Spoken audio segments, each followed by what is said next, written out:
Hi everyone, welcome back to Now TV Canada.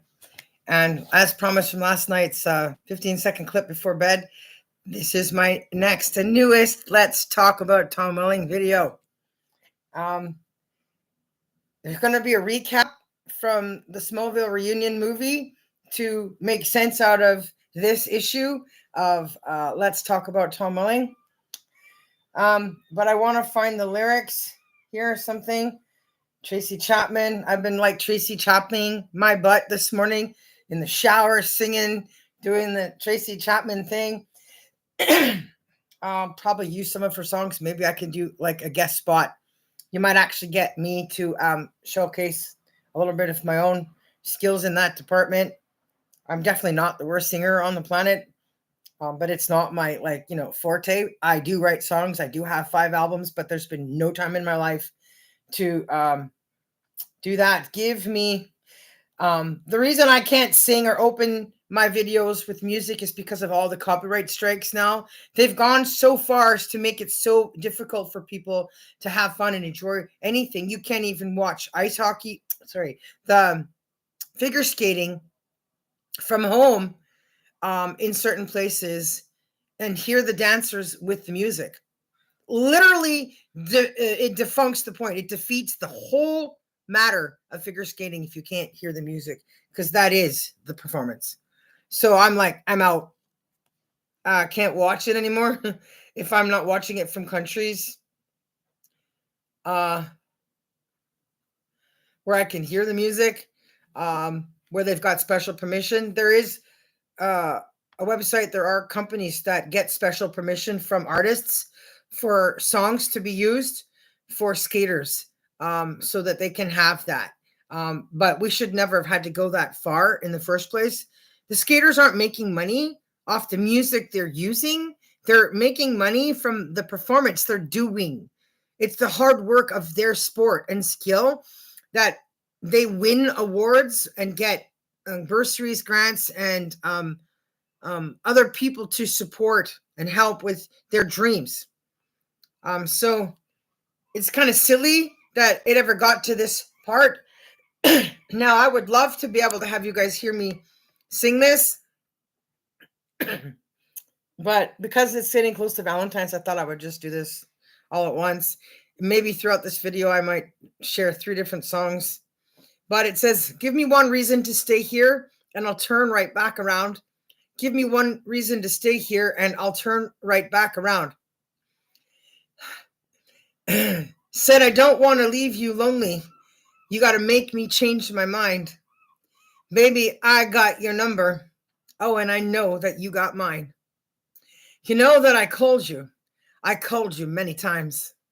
You can call me, baby. You can call me anytime. You got to call me. Give me one reason to stay here, and I'll turn right back around. You can see me turning. Give me one reason to stay here, and I'll turn right back around. You can see me turning. Said, I don't want to leave you lonely. You got to make me change my mind. I don't want no one to squeeze me. They might take away my life. I don't want no one to squeeze me. They might take away my life. I just want someone to hold me. Oh, and rock me through the night. This youthful heart can love you. Yes, and give you what you need. I said this youthful heart can love you. Oh, and I give you what you need. But I'm too old to go chasing you around, wasting my precious energy. Give me one reason to stay here. Yes, and I'll turn right back around. You can see me turning. Give me one reason to stay here. Oh, I'll turn right back around. You can see me turning. Said, I don't want to leave you lonely. You got to make me change my mind. Baby, just give me one reason. Oh, give me just one reason why. Baby, just give me one reason. Oh, give me just one reason why I should stay. Said, I told you that I loved you. And there ain't no more to say. So That's Happy Valentine's Day. From there, I'm going to connect it to the recap in the Smallville reunion movie that I have written. So I guess that's a testament of my love there to superheroes and fans and just, saving the world. All this politics stuff and people acting like kids on school ground, fighting over who gets the ball isn't going to get anywhere. War and crime and negative comments, propaganda is not the answer. Yes, some things are good in making changes for the right reasons, but not for retaliation or for the wrong reasons. So I'm not going to focus on any of that negativity. I'm going to focus on the answers I've been telling everybody I do have. And today I'm going to go to CBC and I'm going to give them more information and hopefully get on radio, which is the plan with this stuff, is to record it on the radio like they used to do and go back in time with this script and with You've Got Mail too, and focus on the good things that we can do here in Canada that doesn't require help from America or their money. However, all the people that do believe in God, that are Christians, that do want to work for me, for Future Productions, and create a peaceful solution can come to Canada and work with me and Future Productions on this side. That's another video about how that would work. But for today, we're going to talk about the recap. It's on day 2 in high school. I want to clarify something for people about Clark Kent, about Kal-El, about a superman from another planet, and how he clearly would not be the same as a human man on Earth in any way. And I want people to understand that you shouldn't write things like that from a human perspective when you're not dealing with a human condition from another planet. And that Tom Welling, in his personal life, also has conflicting issues that connects to the relevance of the characters he plays and who he is. When you're a basketball player, football player, hockey player, when you're like 6'3" to 7 feet, you have to look at the world from their side. It's very high up and it's a very long fall down. And yet you put on skates anyway. And so it's important that somebody understands their side. They need to be loved too. They need to have good things said and done for them and given to them. And you can't just take and take and take until they're drained, until there's nothing, because that will lead everybody into a DUI on a Sunday, right? Like, because the tank is drained, right? Now you don't know where you're driving, what you're doing, because they've given everything they have to the industry, to their fans, to the people around them, and they're still looking for that perfect experience, like that weekend getaway at the spa, or just going to the barbershop and having somebody dye the hair and do the goatee right and dye the goatee and whatever, just the little things, right? And so I'm trying to deal with that in the movie work. And so this part here is really important for both him and Clark, and how you can't grow or change until these two things come together. So in the story, it says, before heading out the door to face those haunting grounds of his high school and all those memories of those busy days and young love and a young Superman he once was, Clark thought this would be a good time and opportunity for himself to take a few minutes to take in the quiet, somber, lovely scenery and richness of the childhood farm he grew up on. So Clark went outside and walks ahead until he's standing just steps away from the farm field. He acknowledged the unsuccessful naked barrenness of the field without his father there to keep it active and full of richness, beauty, and life. Clark thought there must be a way. There just must be a way that I can help Mom with the farm. There must be a way that we can bring this place back to life, put it back together again, including the section Jonathan sold some while back.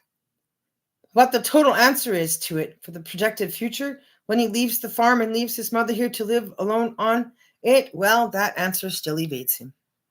But hopefully soon that answer will come to him. He knows his mother has an idea, but it is still just that, an idea. And how much of the land could she turn into sunflowers and manage to maintain while fighting the wildlife around, especially birds? So in the meantime, he knew to keep thinking and searching for other answers and possibilities. What else is there? What else could there be in case Mom's plan doesn't work? And while standing there thinking about it all, as he looked out over the farm, the wind suddenly picked up, and Clark took in a deep breath, healthy breath, gasp of wonderful, good country air. Okay, stop. I can't edit this out. It's live. We're going to start that again. I'm having an issue with my throat, but I think it's anxiety. It's nerves, because the lyrics to the song goes with this. It's for Clark, about what he needs to do in this story. Give me one reason to turn here, and I'll turn right back around. Okay, I said that I loved you, and there ain't no more to say. And so it's about who is he. So here we go. And while standing there thinking about it all, he looked over the farm. The wind suddenly picked up, and Clark took in a deep, healthy breath, gasp of wonderful, good country air. Something he, especially considering his abilities, in which he definitely missed about living on a farm compared to his current city newspaper life. Right? Could you just imagine all his senses, especially his smell factor? Like, you don't want to take in deep breaths when you're in the city, metropolis, and everything that's going on. And in seconds, he smelled something different, something new, and it infused his nose, his nostrils like never before, and they flared out. I can't do it. I'm not a man. Listen to that thing the guy does. And he almost gave a snort, like some kind of beastly bull. It tickled those nose hairs just so. Never in his life had he ever reacted in such a way. I might be laughing, but it's not funny. It is real, right? He's from another planet. And you're talking about different levels of taking care of yourself in life and how busy people get. And there's just stages and steps that are missed. I don't care whether you're rich, middle class, or poor. It's just a thing that right now in this scene, he's noticed. It was the smell of a person, a female person to be exact. But who was she? And how long has she been here in Smallville? And why hadn't he noticed her before or met her yet? Or maybe he has, maybe he had forgotten, maybe it was brief, maybe it was years ago, and he looked like different people. Who knows? Around this time, his mother was now outside, puttering around, and noticed her son's odd behavior and unusual, in a funny kind of way, expression on his face that made her walk over to where he was standing to see if she could see what he was seeing. But she didn't see anything. So she turned to him with a puzzled look on her face and asked him, "Clark, what is it? What has you looking so dazed and confused?" And Clark replies, "I can smell something unusual, something new, rather, someone. I can smell all of her, every layer of every little thing she does to take care of herself." With a loving, almost romantic tone, he goes on to say, "I've never smelled anyone like this, so beautiful, in my life. So why don't I know her? Why now am I smelling this? Her." He turns to Martha and he says, "Who is the new girl in town, Mother?" Martha, now smiling and laughing at her son. "Oh, my word, my dear son. TMI, too much information for my mother ears to be hearing from my son. No matter your age, you are still just my baby. But it does look like you have yourself a mission. You'd better go find her, or this will drive you crazy. Seeing as how you are Superman, aka a superhuman, and so this effect will be constant for you if you don't figure it out. Who is new in town? She asked herself out loud as she started thinking about an answer, and then said, well, there really isn't anyone new per se that I can think of except maybe Janet. She is a life coach. She's a professional instructor, leader. She teaches all sorts of courses, and first aid at the high school is one of them. But she has been here for well over 6 years now, so the town folk don't exactly consider her new anymore. As for why you've never met her, well, that's easy. First of all, you haven't stepped foot inside your high school or on those high school grounds in over a decade, so you wouldn't know she's in there. And secondly, your new fast-paced city life has changed your observations and attention, care, and detail on things that are going on around here in Smallville. Since your father's death, you've always behaved like coming here to visit me for Thanksgiving is like a chore, one you wish you could stop obligating yourself to, because you are so uncomfortable, unhappy, sad still, that my beloved husband and your beloved Earth Father is gone. So you stopped slowing down to smell the roses, as they say, around here some time ago. I don't even remember the last time you yourself went into town during the visits you've returned to have with me. Mostly you just come for your 4 nights and spend the time here with me, and then you get into your city car and quickly leave as fast as you came. So an opportunity for me to talk about Janet just really wasn't something you ever gave me. You're a little old, slowing down Earth Mother, a chance to mention regarding any news or changes going on around these here parts of your childhood home. So you only have yourself to blame for that one, son. She pats him on the back of his shoulder as she turns and walks away from the man he now is, and the son of hers he once was. And as she walking away, she says these final words, asking this final question before going back inside her house, away from the rest of the day that now stood ahead of him. Everything? You can smell everything about her? While laughing and shaking her head, he answers, everything. Oh my, she says. It's true, I guess. Every man knows his own. That smell, it's part of how they know they've found the absolute right one for them. But you, my son, have taken that joke between men and the song by Leonard Skinner, that smell, just a step deeper than most, being that you are a Superman, after all, and not just human. Where do you think all those jokes from men talking about how good or horrible their wife's quiche, or any quiches for that matter, comes from? They both laugh hard now. Even your father knew that smell. Me, how I smelled, was the right one for him. He knew on that very first meeting and smell test day that he was going to make me his wife. We certainly didn't rush into marriage. Somehow, once he got all of his manly animal senses and food tasting stuff out of the way, he no longer felt concerned, worried, or threatened about time and the risk of losing me and having someone pull me away, because he knew that smell and he said it out loud to himself. That's mine.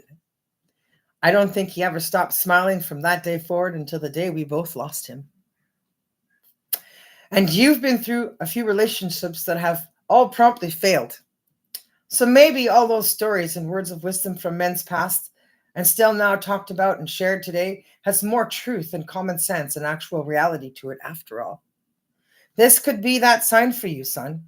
Now, finally, the classic omen, and the one sign that I might suggest that you don't ignore, that maybe you will this time rather take some time to slow down, to dig deeper into and look for more answers and understanding of within yourself.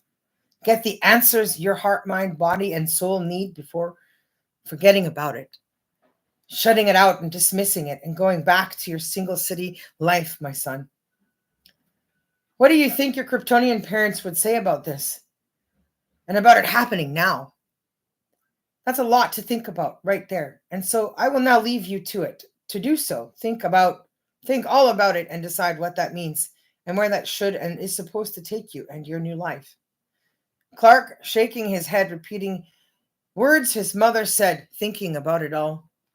Quiche? Yuck. Can't stand the stuff. No woman has ever been able to cook that in a good enough way so that I can eat it. So you're saying that quiche is the reason for why all men's relationship have failed? An omen? So, like, there is this thing about aging or manhood or the right time and place, the passage of time that becomes like when the experience, that smell takes place in each man's life. And if you're lucky, you're young when it happens. So, most men are lucky then because I'm not so lucky. I've had to wait till I've reached my 40s to experience this rite of passage stage that takes place for all men. So, I must have been doing something wrong somewhere in my earlier years if my superhuman sensitivities and qualities never ran into this experience before today. Before now, great. Now that does not make me feel good, like you said. I guess I truly do need to slow down and smell the roses, as it were. Thanks for the talk, Mom. It might just have worked, and I may just now suddenly realize I have a lot to think about. Not just about you and this farm and life without Dad, but about me, about my life too. Apparently starting right about now. I'll keep you posted on how my adventures in searching goes. Myself, soul searching too. Hopefully it can and will lead to a good place. Perhaps quite seriously, much better than where I now am and have been for these past number of years from death and love and loss. Love you, Mom. The spring door to the house shut behind Martha just after Clark managed to say those last three words. He then returned to looking out at the family's farm field in front of him and studied it in one last good stare of the task that lay ahead. And while these last thoughts in this last moment took place, he also decided to take advantage of the mildly gusty weather and used his super abilities to help create a stronger wind, creating a bigger channel of flowing air. And he mustered up all his inhaling powers that be after he stopped blowing and took in the largest breath, the largest breath of that wonderful air. He could get one last gulp of gratification of the smell of the beautiful woman he has yet to meet. He sighed a whoo under his breath about her when he was done, shook his head to try and shake it off of him and get the hairs that were standing up all over his body to go down. For that fateful, inevitable day was now upon him, and he must refocus his thoughts and energy on the task at hand. It was time to bite the bullet and to go visit his high school and step foot inside the building again for the first time, as his mother had already pointed out, in well over a decade. He just hoped he could handle all the emotions of what will pass through him as he's walking through the hallways and looking at all the pictures on the walls and trophies kept in good care safely in their place for so long. One way or another, he thought to himself as he headed towards his car. He knew that he was and must find a way to go and get through, attending, of course, participate joyfully, and get through the awkward and the obvious high school reunion ahead of him. He owed it to Lana, and he owed it to himself. And there might be a few other persons not mentioned in name in his mind as of yet that he also probably owes this visit there as well. Once reaching his car, he put his hand out for the handle and opened the door. There is no going back from here. There is only going forward. The final words he said in reassurance to himself as he got settled in the driver's seat, started up his car and drove away from his mother and the farm, determined to get it right, determined to get this one visit and one full Smallville reunion just right. And then his car disappeared into the distance. So that's the recap I wanted to share about Clark and Tom Welling and the crisis that's going on that everybody's witnessing of his demise. And that song is part of the story in the journey of what's ahead versus what's happened in the past. Now, that character, Janet, reflects my life. And so daily rituals and routines for people are very different. And there are products that actually use his name. So I'll start there with what I did in my little short video. So there's a deodorant that's called Tom's. This is natural powder. I'm not even sure how people legally get away with using people's names. Like there's a clothing line called Champion. It's been around a really long time. And Sylvester Stallone playing Rocky in so many movies never once got to wear his own line. He was the champ, right? The champion. So that's like being made the laughing stock of the industry.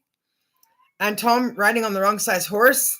And not seeing the stuff that I'm sharing with you guys in the pictures I have to show which demon head belongs with which demon head, and that he's not a demon, and that the Superman costume is not a joke and it doesn't go with Halloween. But just that there are women out there that do all kinds of wonderful hygiene things. I'm big on Mitchum's women. I almost always have it in my bathroom. There's Mitchum for men. It took them a long time to do Mitchum for women, and I was so happy when they started doing that. And so I also am big on Nivea. I'm a huge Nivea girl. I use Nivea for my body lotion. I use Nivea for my CoQ10 treatments, which is also part of the Supergirl script. CoQ10 was kind of like the new thing. They hadn't quite made it a fad like it is now. At the time I wrote the script, so I was kind of ahead of everybody. Future writing, future productions. With Lex Luthor going, oh, I want to look younger forever, reverse my aging in time so I can live longer. So this is the Nivea deodorant, which is now new. And so you can see that's just some of the stuff. I had this given as a Christmas gift last year for my mom and my daughter. It's eucalyptus spearmint aromatherapy, and it comes from a very expensive store. It's for hand wash, hand soap, but it's like a smell that both people can use. Like it's a shared bathroom kind of scent. It's just to die for. I also got eucalyptus and pine salt body scrub with vitamin E from them also last year. Again, it's also a shared scent that you can have in a shared bathroom. And the scrub's starting to look like this, if I can get the lid off. It's really gooey. And you just go inside and get it out of there. I need to have to get the scrubby handle thingy. And my friend Nicole, literally just in the nick of time, happy belated birthday. It's part of why I'm hurting as I tell this all in this video, that people keep pushing when they're publishing the articles about him when things are happening, right? Oh, that he just wished Jesse a happy birthday and said sweet stuff and then got arrested on the DUI on a Sunday. My birthday was January 18th and I celebrated it alone. And I celebrated it alone last year too. And in the story I was writing last Valentine's called Fantastical, I had hoped it would be finished with a true ending where there would be, a happy ending with the work I'm working on, where she could get kissed before she was 50. Now the character in the work still can, because she can be any age. But anyway, my friend Nicole sent me this in time for my birthday belated to, boost my spirits. It's St. Ives Fresh Skin. I swear by this stuff. I use this on my face. I use all different kinds of face products from this line. I love these guys. And when I kid you not, I was just coming to the end of the St. Ives Renewing Regenerating Collagen Elastin Moisturizer. And she sent me a box. There's like a bunch of them. There's 4 this size. So this is going to last me like a year. But I also, the neck and areas where there could be troubles with blackheads. So I got really good skin. I use all sorts of body washes.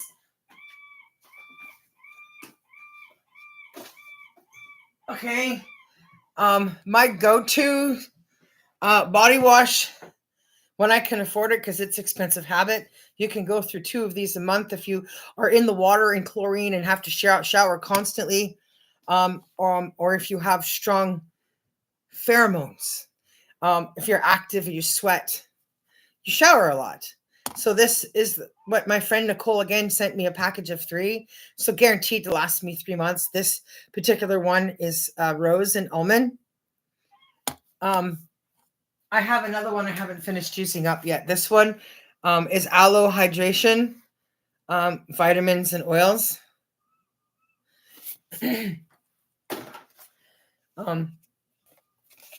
What does this one have in it? This is a detox repair for the hair. It's a shampoo for dry, stressed, and damaged hair. And it's with avocado oil and green tea. And I like that stuff. It works really well. And this is my treat when I can afford to get this. I get the Illuminating Sulfate-Free Shampoo from Pantene. Pantene Pro V is my line. I've been using it so long, I don't even remember how young I was when I started.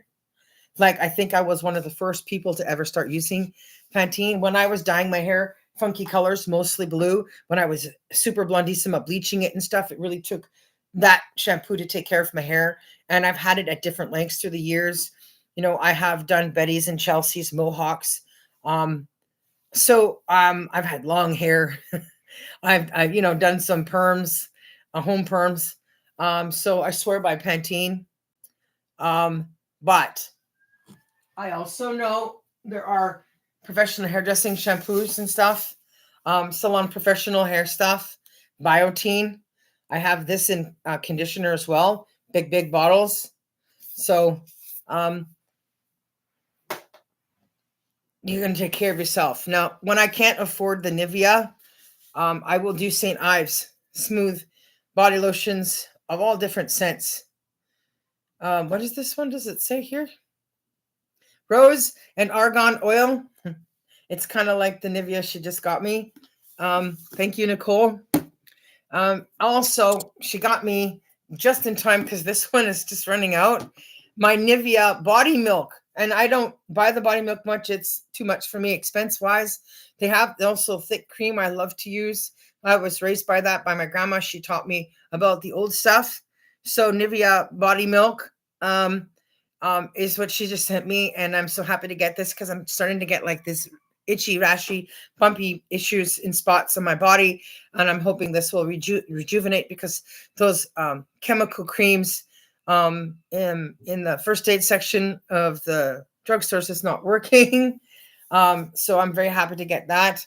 I have run out of my Nivea CoQ10 face cream, and I did finally give in and try a new product. Clinical Spa Prescriptions Anti-Wrinkle Cream. It's actually working because you can't see the crow's head now. It's just like one little line. So I may use this again with my CoQ10. When I can't afford the super expensive nice stuff, I have a backup in the value size. This one is coconut oil. It's luxurious and intoxicating. So it's like getting drunk, right? Off the senses, right? When you're this kind of intoxicated off of all these smells, you don't need alcohol. You don't need booze. You don't need, because you're drunk. You don't need to get drunk. I have this bamboo extract. It's for gel when you're structuring your hair so it doesn't hurt. And the bamboo smell is very, very nice. I rarely ever use this, but the curls can get very annoying sometimes because when it all dries up, it gets all frizzy and then it looks like I don't, necessarily look so good. And I use all kinds of different hand soaps. Aloe vera, vitamin E. What is this one? This one's aloe and chamomile. And I also have a deadly secret. I love using talcum powder when I have the time to dry off everything after I've put on my body moisturizer. I have a routine where I take my time after my showers. I don't just jump into clothes and cover everything up and get all sticky because body lotion needs time to be aired in, soaked in. And when I have the time to powder up, I like to do this. And there are different scents of powders you can get. They've even got edible powders. I haven't experienced that yet, but I do have like some strawberry edible.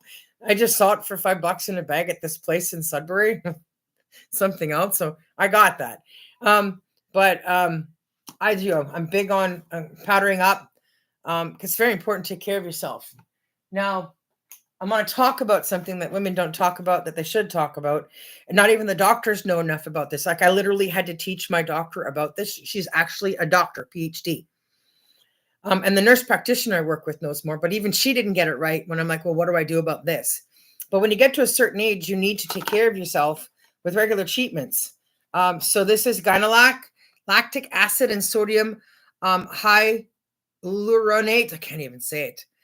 It relieves and prevents symptoms of bacterial vaginosis, non-specific vaginitis, all kinds of things. Okay. It eliminates abnormal odors. It eliminates abnormal discharges. It restores and maintains normal pH balance, which all women need at a certain age, especially if you're married and you enjoy being with your partner. Right? It's important that you're both comfortable and it doesn't hurt and it feels good and you feel presentable. And you also want to reduce any complications of any kinds of diseases or disorders that by not taking care of yourself can be caused. It restores and maintains the flora that you're needing there and provides relief from itching and burning. And of course, this is to be done after your cycle. It should be done once a month. So it's really important for people to learn this stuff. And then, of course, there's that douche thing, right? Like, it's taboo. Nobody ever talks about it. Like, you don't even meet each other at the pharmacy and stand next to each other and talk about the things and blah, blah, blah.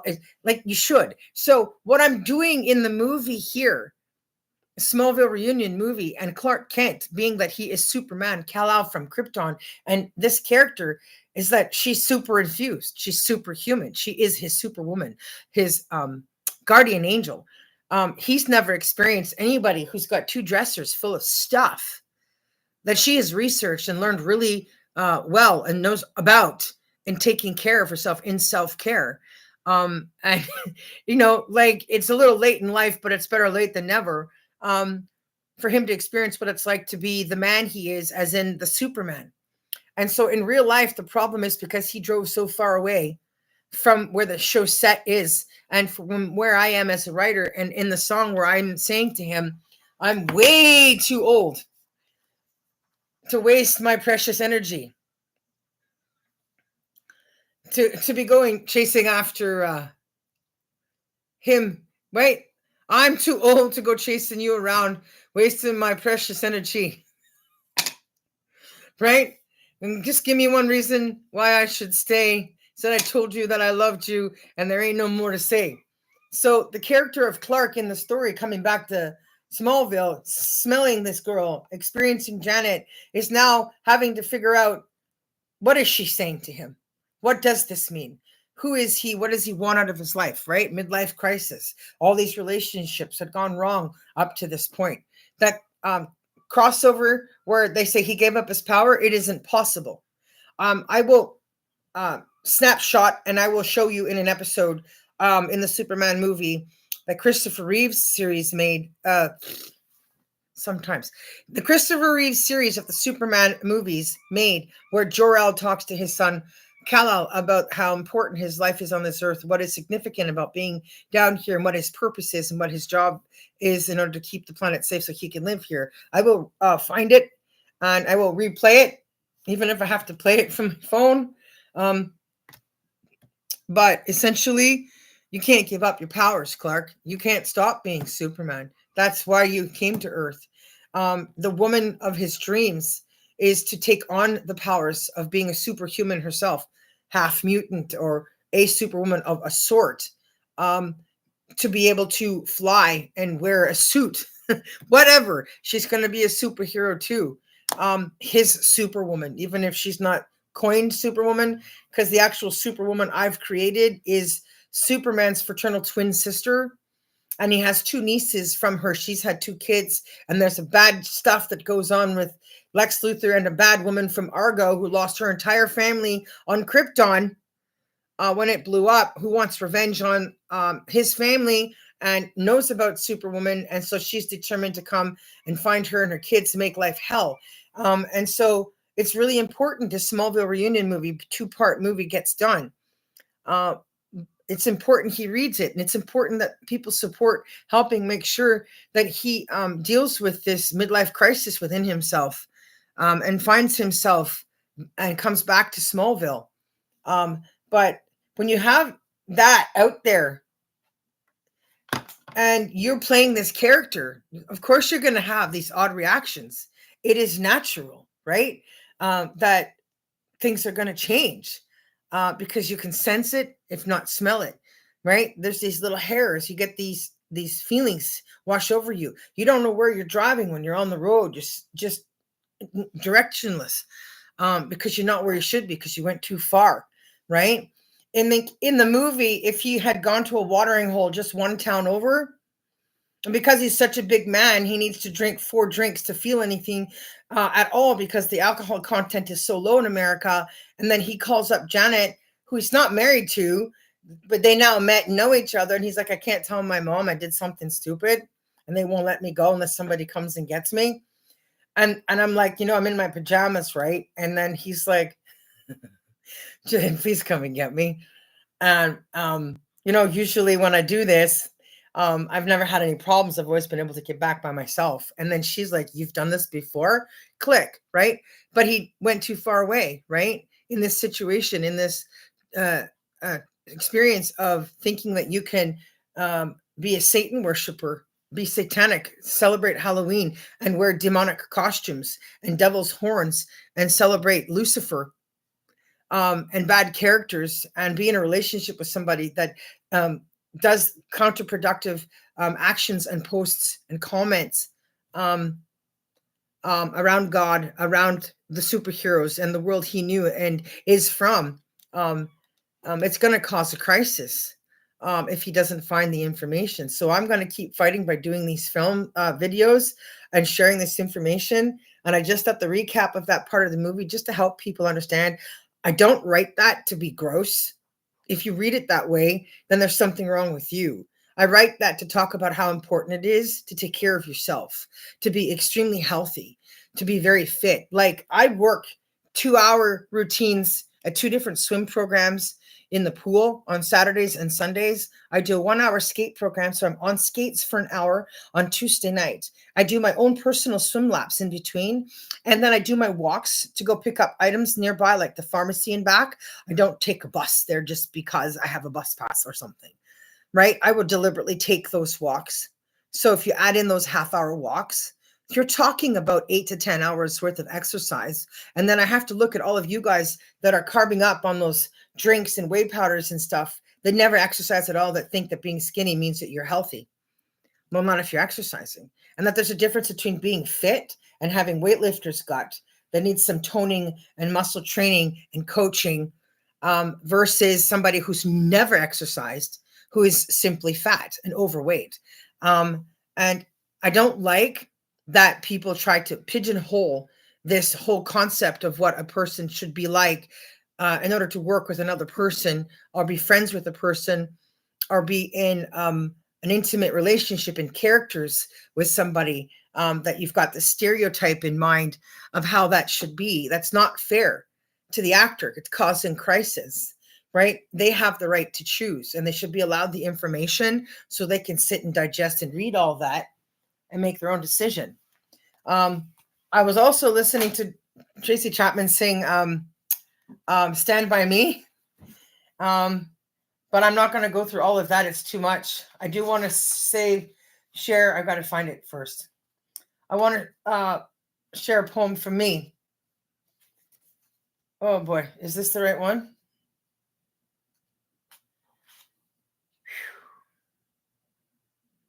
Yeah. I want to share one of my own poems from A Special Something, which is the book that was sent to the set of Smallville in season 8 when I was trying to rescue Tom from himself and from the people using him for money to do what they want to get profit, and not caring about his needs or his mental well-being and what they should be asking him about first. This is why you see him going zzz in the pictures in that color photo booth when he took the part, because he didn't have the agent, the manager. He didn't have the person that's older, wiser, with the experience that could take care of him, take him by the hand, lead him, and know how to teach him how to stand up for himself and put his foot forward. It doesn't matter how big he is. He's still just a gentle person, gentle giant. And so that's a huge contrast, because when you're that size, people are like, oh, be scared, right? Run the other direction. It's tough and it's dangerous. And in retrospect, maybe he should be, right? Get a tougher skin, learn how to raise your voice, how to get mad about something. But he thinks, he's supposed to give and give and give. That's what love is. But you're supposed to also be allowed to receive. And so I want to share a poem from here that I was hoping he could have gotten to read during that time of the show, so that it would have enthralled him, and made Clark curious then around this superwoman who has this super routine, super foods included, so that they can find each other at breakfast. Because his biggest problem, like, I woke up this morning, I kid you not, 6 a.m. I'm on a day off. I don't have to go to work today. I need to sleep in and rest sometimes. I spend so much time either doing these videos, working on editing, proofing, other paperwork for my surgery. I'd like to not have to wake up that early when there's nothing to do, nowhere to go. But he's hungry. He needs to be fed. The guy is a monster. It's huge. I can't imagine what it's like to always be looking for food, constantly roughing through fridges and cupboards, constantly hungry. Can't get full. Right? Even if you stop growing, it doesn't matter. You need to have an apple tree in your backyard, right? Whatever, you got to have a garden. And so I guess I was kind of hoping that if I could get him into my life that many years ago, I could have started feeding him food like the Delta omelet from the hotel that used to be called Delta, that I ate at Winnipeg once. And I was just like, this is just outstanding omelet. I want to make this omelet. And then when I was living in Terrace, BC, 24 hours away from the set, I was too far away. And my income with the security wasn't enough to pay for the gas for the $75 car I bought from a used lot to get there in time for the casting call. But if he had read this, I might have been able to get him to come to my kitchen, sit at my table. And then we could have been having meals together on set or around each other. So he's not just flying all over the place and eating at random restaurants, filling his body with junk. And that's why he looks like crap, right? He's not eating healthy. He's not being fed healthy, right? I don't even know if he's ever experienced anybody cook homemade food from scratch and good stuff, that knows about the macros and the carbs, right? That knows about the difference between the low fat and when it's okay to have your chocolate milk. So I'm going to read this poem I wrote many years ago. I think it was just like, no, I don't remember. Actually, it doesn't have a date on it. Maybe it wasn't even around the time of my divorce. I never married again because I don't like those kind of mistakes. I'm not racking up on the divorce end. So it says, come to me and I'll show you why. So just put yourself in Clark's situation. This person is at the challenge. She's doing an open mic talent thing. There's lots of people there. Her food is being showcased behind the counter. And then he walks in and she's saying, come to me and I'll show you why. I have never wanted to lie next to someone naked the way I want to with you. I want to explore your body from your head to your toes. I want to examine every hair on your legs, every muscle that twitches, and understand why. I want to see every freckle, every mole, every scratch, and chickenpox scar. I want to finger your ears slowly and memorize every fold. I want to run my hands through your hair and hold on to you so tight that just my love for you makes you sweat and leaves you out of breath. I want to know your back. I want to know your hands. I want to know your front. I want to know your sides. I want to know you whichever way you stand. I want to love you and hold your hands. I want to know the way you sit, lie down, and stand. I want to know how you hold your head when you're mad, happy, sad, or just about ready to cry.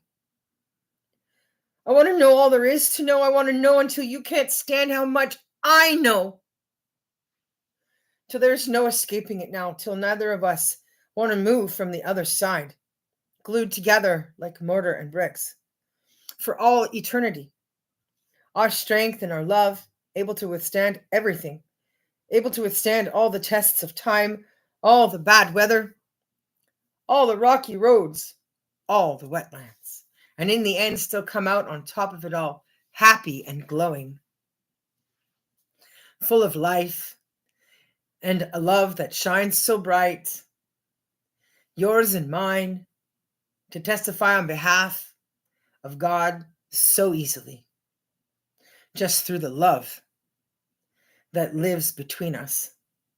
When people look, because it cannot be mistaken, what it is they're seeing, for it's amazing and beautiful, graceful and fine, and belongs to nobody else but us. A love that's just only yours and mine, forever and all time. So come to me, and I'll show you why my love testifies. I mean, I guess he would just jump up on the stage after that, right? Boof, take her hands in his hands. And I went on to write 2 other books to tell you how much more time together in the story and the characters there could have been with the other work. From that point on, to give an idea of how long it could have ran and how much better it would have been in quality than everybody switching over to Supernatural. Now, what was the other one? I'm going to go back to Tracy Chapman. I mean, I could read more of mine, but I'm trying to save that for special experiences.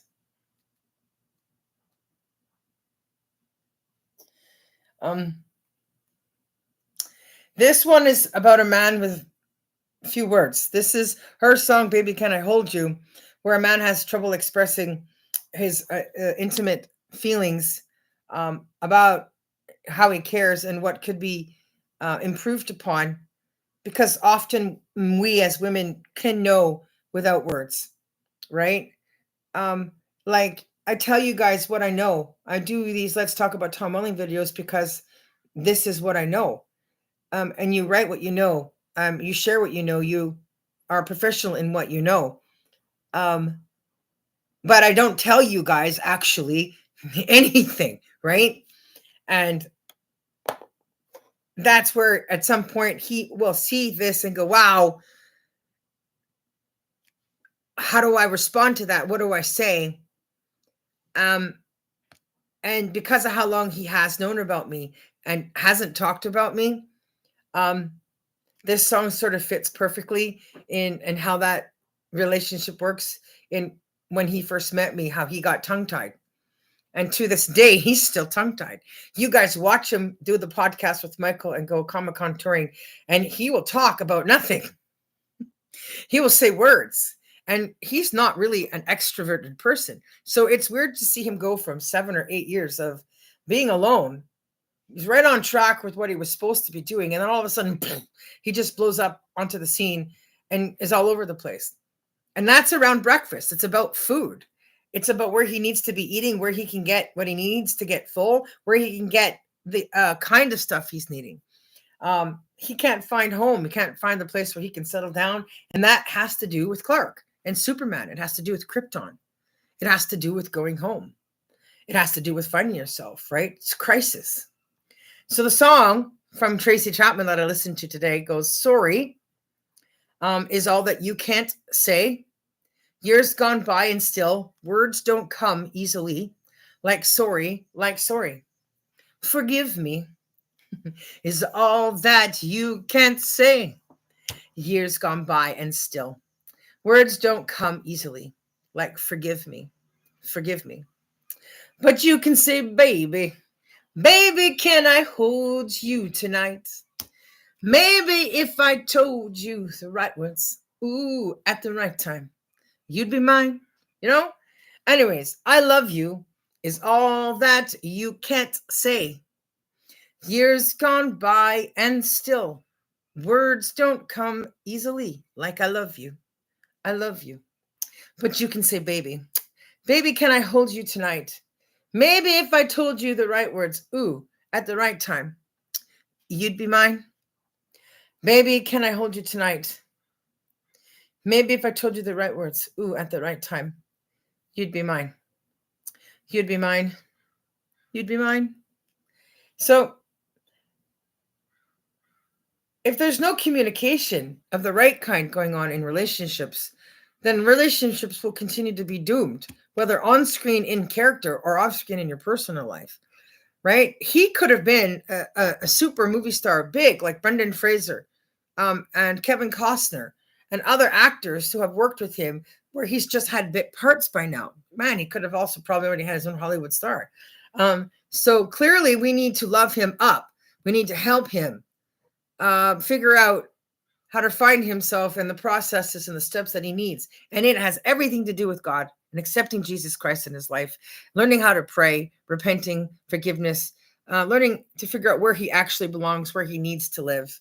I get that he loves horses, but if you need to learn more about horses in order to know what you're doing with horses, like why doesn't he start a ranch that has to do with helping to save the horses that are going to the slaughterhouse, that are damaged and abused, that are being saved? Like even Willie Nelson has his Luck Ranch where he's rescued horses. There are tons of things about horses that would help emotionally, because horses are great therapy, and horses need therapy too. So, like you've got options, Tom, on what do you do with that vast piece of land that's in front of you that's empty? Like it's a vision board that you can do what you want with. Right? That you can fill it with what you want, rather than going on a peak with a girl that writes a vision board about alcohol as her power to control and to manipulate her outcome and what she wants, and smiling about it in the picture. Take that vision board of the empty field that's yours, this inheritance, and create whatever wonderful world you want, like Disney did, like I'm trying to do with Future Productions. Warner Brothers is done. It's finished. That old Hollywood is finished. Like, let's come over here and build a new Hollywood on this side where the taxes are better. We don't put people in jail and we don't take everything you own. If you skip some years, no big deal. We help you work it out. If you've got some debt, you make some monthly payments. There's lots of land. Go travel around looking and go meet some of the wild horses that we're trying to save over here, and learn more about what it is you want to be, who you want to be, and what you stand up for, what you know it means in order to be the person you need to be, in order to give the quality of performances I'm needing out of you for the multiple movies I had intended to do with you. I wanted to do a Rhett Butler, Scarlett O'Hara thing, because there are more books to the series that had been written, and very few people know about those other books. I did try mailing one to John Schneider. I don't know what it is about people paying assistants that don't actually do anything. And then I send an email upset because it is coming out of my pocket. I paid for the book and sent it there at my expense. And then John writes back getting mad at me because I got mad at his assistant. And he's over that since. We talked again on Twitter since then. But now, when I was talking with John on Twitter, he was like, oh, I haven't seen or heard from Tom in over 4 years. And then now suddenly Michael convinces him to get Facebook and Instagram, and then they're out on Comic-Con tours. And I gave a post. He knows. I said, look, we would have met at Comic-Con tours if I hadn't lost everything in the divorce, because I owned a comic shop. I'm a Comic-Con, right? I am a professional. So he knows that if I'd kept all of those products from the divorce, if stuff hadn't gone wrong with those, pod war stuff, it wasn't me. It was my mom paying, and she had moved stuff and didn't tell me. Anyway, he marked the comment like, oh, yeah, okay, I get why we haven't met at a Comic-Con. Also failed to understand that I have been in security for 20 plus years. I've been busy working around famous people. I was at the Toronto Raptors game when they won the World Series. I was so upset because they could have won it in 5. And they're just showing off like Harlem Globetrotters when they're touring around. And they pushed it to 7 games to make the maximize amount of hype and excitement and money. I got so mad. I changed my ticket to go to New York, to go to a big convention, Congress in New York early, and I left. And then when I got to New York, I'm looking for a place to stay because I hadn't booked anything exactly. I walk in and the guy behind the counter is telling me they won. Yeah, I know. I just left there. They could have won it in 5, I said to the guy behind the counter. So, like, we couldn't make a second draft day using a draft horse with the basketball guy character he played that he said 3 lines in and a 5-minute scene in and make a second movie out of that. It's like time is being wasted because as you get older, you don't have enough time. Like, I'm one of those people where you could put like all these computers out across the table and I could write 2 pages per story, but I don't have the time now. Right? Because people are just like, oh, well, I guess if we just turn our backs on it and don't think about it, don't watch or listen, maybe it'll just go away. But it doesn't work like that, right? The person's still here. The work is still here. The imagination is still here. The Scarlett O'Hara and Rhett Butler thing, it's an intense story. In fact, I would change some of it. And then there's the Mammy. There's a third one. So we've lost all that time. This is my way of having been able to help John Schneider with the swamp, the camp that he bought to keep it running. He wouldn't have had to sell it to somebody else. And they're screaming for work in the film industry down there, and they offer all kinds of deals. But again, because I'm trying to make a living and promote a Superwoman character in my music and demo CDs, I'm not allowed to drive around across the border in that van and dress like that because they think, oh, you're trying to break the law in America by making a living without being registered, paying IRS. Yeah, it's called Uber when you have a 7-passenger van and you go pick people up, take them home with their groceries. Whatever. The point is you have to promote and find ways to build up something so that you can stay. Like buying land takes time. You have to go shop in person. You can't just buy something online and then just drive there, show up and then get disappointed that it's not perfect. And so when people are wondering how come this hasn't worked out, why didn't we meet sooner? Well, my hands are tied. Like, Tom, exactly what did you think I could do when it comes to modeling and posing if I'm a Christian? And 2, if you're in my way. I did a portfolio of pictures. They're up on my website. They were self-love pictures, which I was trying to encourage him to do, self-love.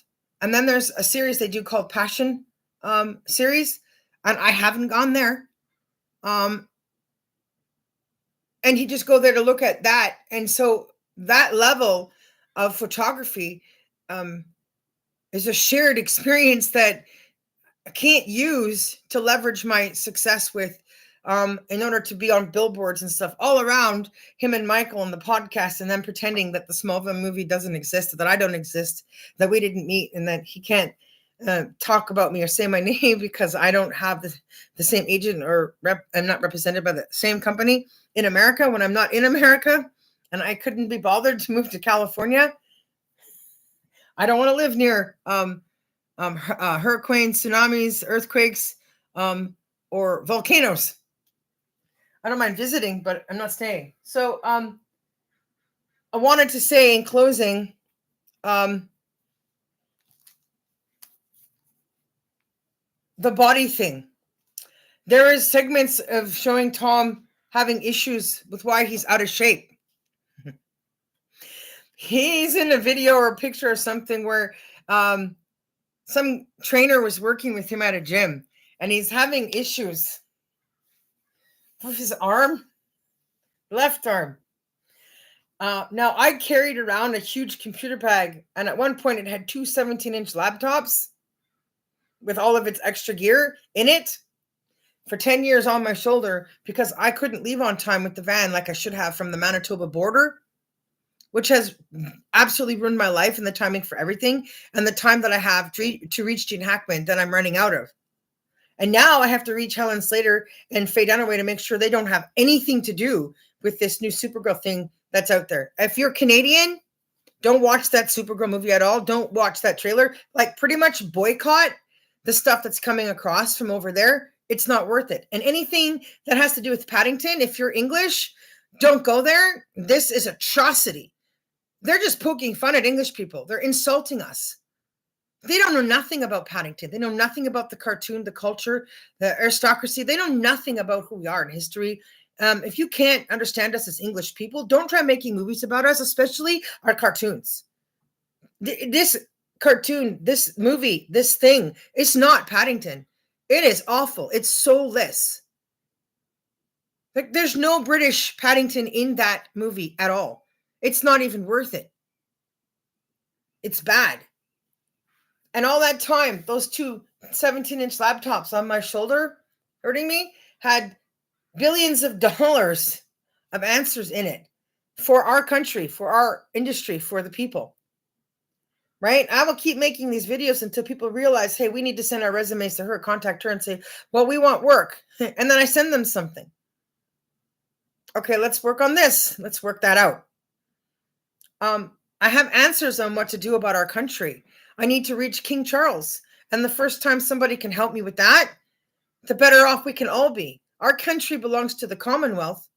And there are other options we have. America isn't the biggest country in the world. It isn't the strongest. It isn't the most financially secure. And there's lots of things behind that where we can take our place in improving our economy by changing being too kind with other people in other countries. Donald's right about the fact that we don't need to be constantly making deals with other people when we can produce our stuff ourselves, reproducing our own leathers, building our own sewing factories, go back to making our own clothes, having more children that are Canadian, telling the Canadians to have more children and telling all of the immigrants coming here don't have any. One generation doesn't make you a Canadian. Coming to our country doesn't make you Canadian. If you don't know anything about the Canada that was here before you got here, and there's too many of you here now, then that Canada you heard all about, that was all great things, well, it's gone because you came here in too large of a number and you have wrecked it. And staying isn't the answer. Right? God is real, and he's going to do what he has to do to save the people that he loves. And all the people that are being killed off in this genocide, he's going to resurrect all of those that he loves. And he is going to have it so people are still living in their life, passing away in this life, watching these people get that second chance and coming back and witnessing their own fear because their judgment and what's going to happen and how you guys have done that is going to show itself in a way where there's no getting out of that end, right? Because the Bible is real. It's true. I want to make a separate video about the books of Ezra, chapters 3 and 4, to go with the videos from the other day, because this one's done. And I do have to go to the library and get other paperwork done, which is, like Jesus says, my happy spot.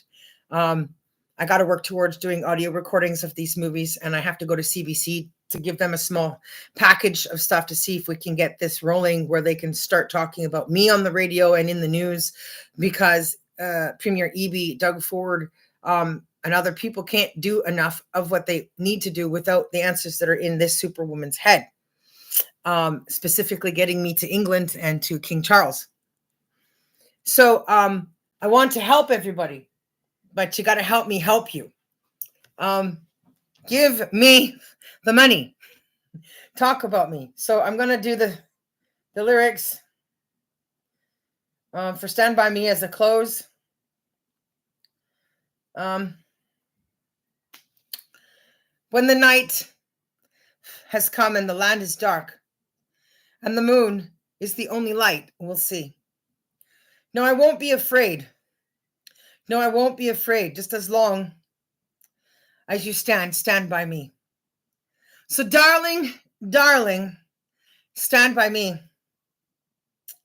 Oh, stand by me. Oh, stand by me. Stand by me. If the sky that we look upon should tumble and fall, or the mountains should crumble to the sea, I won't cry. I won't cry. No, I won't shed a tear. Just as long as you stand. God, he's a big. Stand by me. I'm still not getting over the first time we met, and I was like, I better put on some high heels. And I'm not a short woman, but I'm also not 6'1". And darling, stand by me. Oh, stand by me. Oh, stand now, stand by me. Stand by me. Darling, stand by me. Oh, stand by me. Oh, stand now, stand by me. Stand by me. Whenever you're in trouble, won't you stand by me? Oh, stand by me. Oh, stand. So basically, I'm not afraid of the sky falling or the mountains crumbling if we can get together and do this stuff, saving the world together, and make things great again together.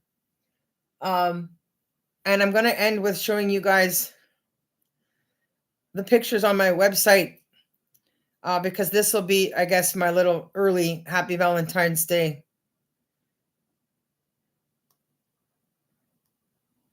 A video to Clark, to KAL'EL, to all the characters that he's played, because I've been there all this time from the beginning. I've always been there. From the time that little girl was wearing her first pair of glasses in the bus shack to the little boy that was smiling about, God, hurry up and tell me all about her now. Help me meet her now.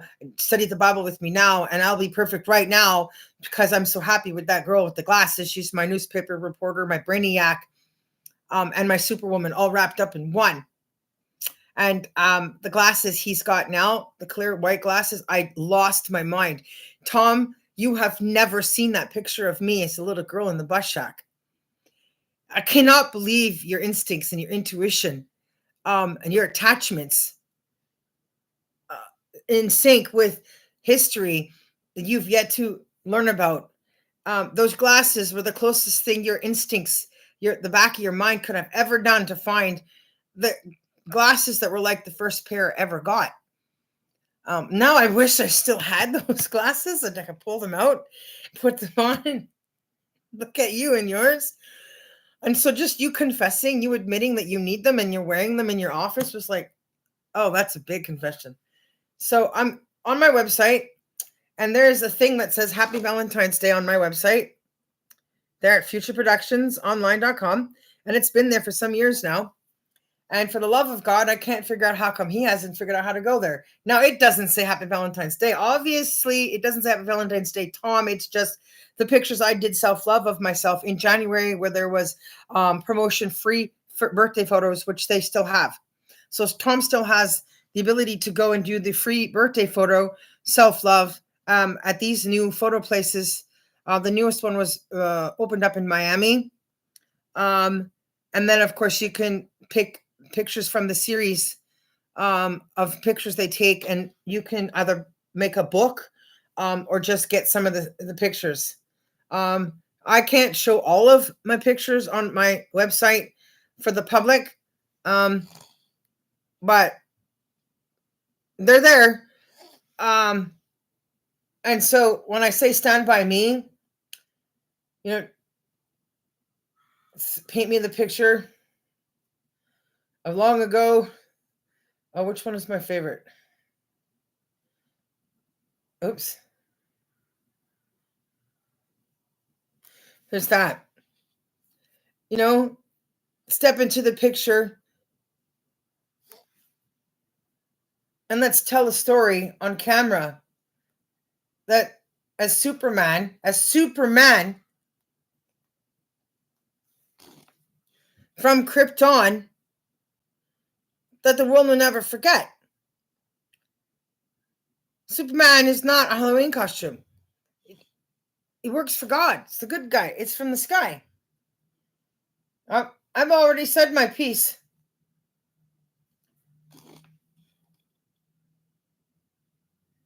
Right? Find me my Valentine. Who can step into the picture that matches my career in this industry? Because that's the person I'm waiting to do the passion photo series from the same people with and go to other places.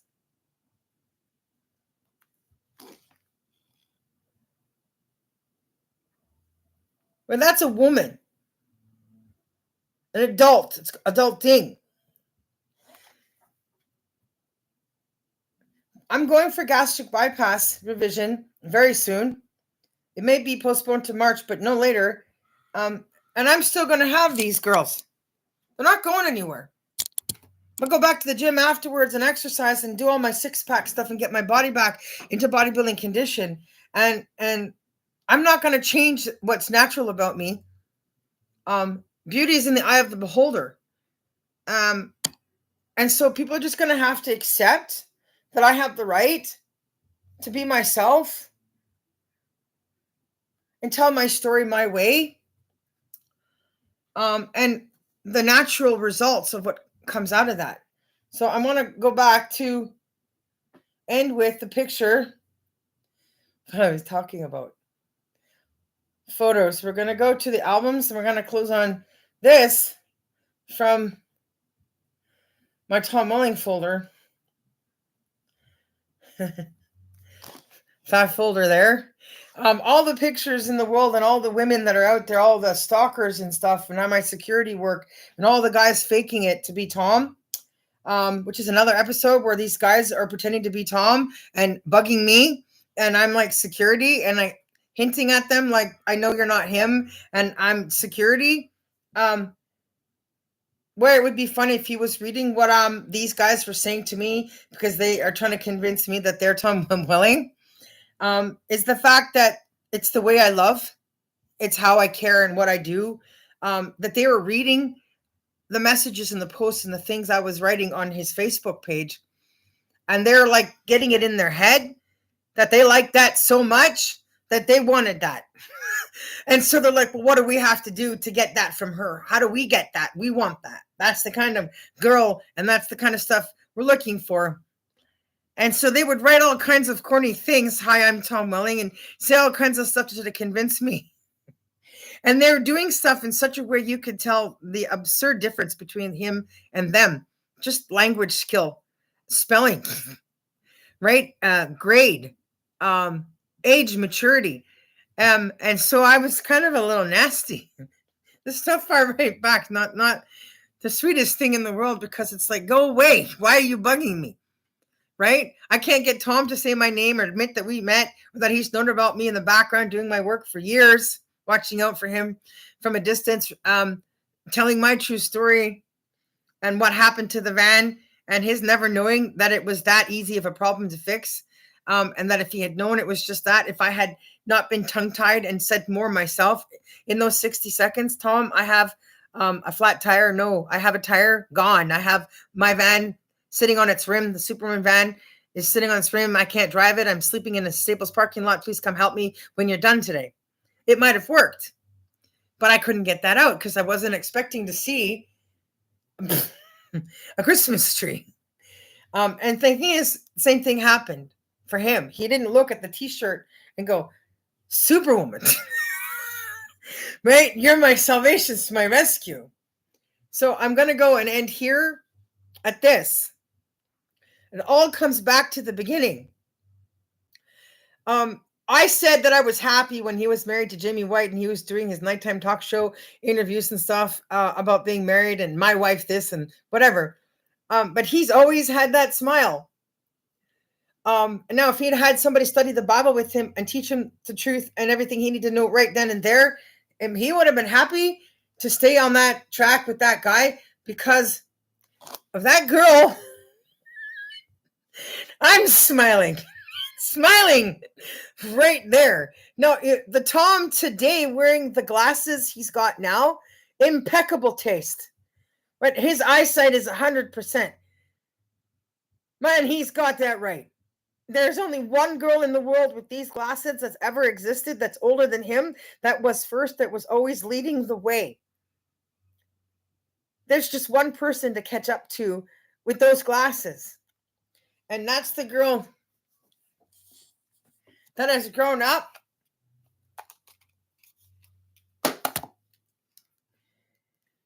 to now be these glasses. So I think that's a pretty good story and a nice way to end today's story. And I can't wait for us to meet a second time. I would like it if you could be here in time for the surgery to have support post-op. But nonetheless, let's get to work. I'm making animated movies and doing audio recordings, regular or dramatized. Let's make history from those two pictures. I'm actually going to go now to the library and I'm going to take those two pictures and I'm going to put them together in one. And I'm going to put that up on the cover for this episode of Let's Talk About Tom Willing. And before I leave, I just want to tell Tom about that foot thing that he's attached to. My foot. I think I can't even get the foot in there. Okay, this foot. It's these two toes. I don't think you can see it. These two toes on your foot are driving me crazy because they're doing that glue thing glued to me with your shoe inside your foot. I get that my foot has been bothering you for a very long time, but my foot's like, okay, you can let go now. Yes, I've hurt those toes. I've hurt the bones in that foot many times. And every time it goes to heal from knocking a chair in bare feet, it never quite fully recovers. And then I knock it again and then it re-injures and then it's just always hurting and bruised. I can't believe how attached to my body your body has been these years. And you need to understand that you're not actually injured, not the one that's hurting. There's nothing wrong with your arm. And I haven't knocked those toes or that part of my foot for a long time. I'm now wearing covered shoes. So they're kind of safe at the moment. So you can relax and you can go back to the gym and exercise and work out and not have to worry about getting me off my feet and resting my foot, because I can't change anything about the history of that leg. It is what it is. I have broken both of my legs at different times in my life. Let's see if I can find the John Schneider folder again. But I can't believe before we ever met how you said hello to me, how your body said hi to me, and how my body responded back. She was like, oh shit, hi, it's you. And he's like, yeah. And it's like, I don't know where you are, but I'll find you from this side or the other side. And then she's like, oh my gosh, just give me a minute. I have to empty this head out. And literally from that night, she's been pouring out my brain as a writer. And it's still raining. The words are still pouring out. I'm still going. And I'm just mind boggled. Found it. Mind boggled at how you could get so intuitively worried about that leg, Clark. KAL'EL from Krypton, Superman. Like, that was 3 years old. That was a long time ago. I'm walking, right? Oh, there's a better view of it.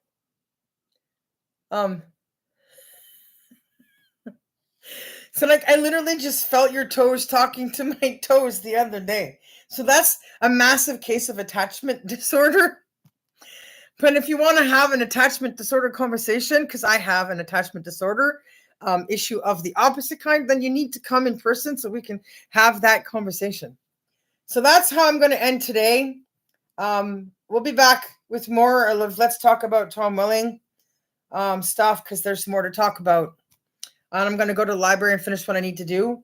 This was fun. I had a great time sharing that. And maybe I might connect more of the Smallville Reunion movie book one with other stuff that I talk about. And Let's Talk About Tom Willing. I just wanted to talk about positive stuff today. I didn't want to deal with all of the crime that's out there. But I did want to share a picture here. Not to scare everybody about my thing about... oh, how come I can't find it? My thing about that spider, you remember that spider I told you guys about? The giant size, life-size spider? Where I say that Tom finally puts the suit on? I got a confession to make. There it is. And that the day that he got the DUI was a Sunday. That's the day I was going to work. That's the day I did the video. That's the day I questioned whether this is Peter Parker trying to spy on me. Whether this is oh, what do you call it? Those things in the sky that I forget what they're called. Anyways, the point is that for real? Does somebody have the controls on that? So in my story of Tom putting on the suit and actually flying to rescue me as Superman, you're not staying here. I don't do spiders, especially ones big enough to eat people. And then he's like, you're going to have to get Spider-Man in on that. And then swoops me out. I kind of wasn't kidding. And so that's really, I think, essentially, realistically, how his character and him were so in tune with that emergency. But I need to get my Janet. I need to get this woman who in this story is just getting me drunk off illuminating words and smells and things out of there, because I've just found her and I don't want to lose her. So peace out, everybody. I'll just leave it like that and let everybody work it out. So bye from now TV Canada. Superwoman signing out. Don't be afraid to talk to me if you do see me and recognize me out there. I'm pretty easy person to talk to.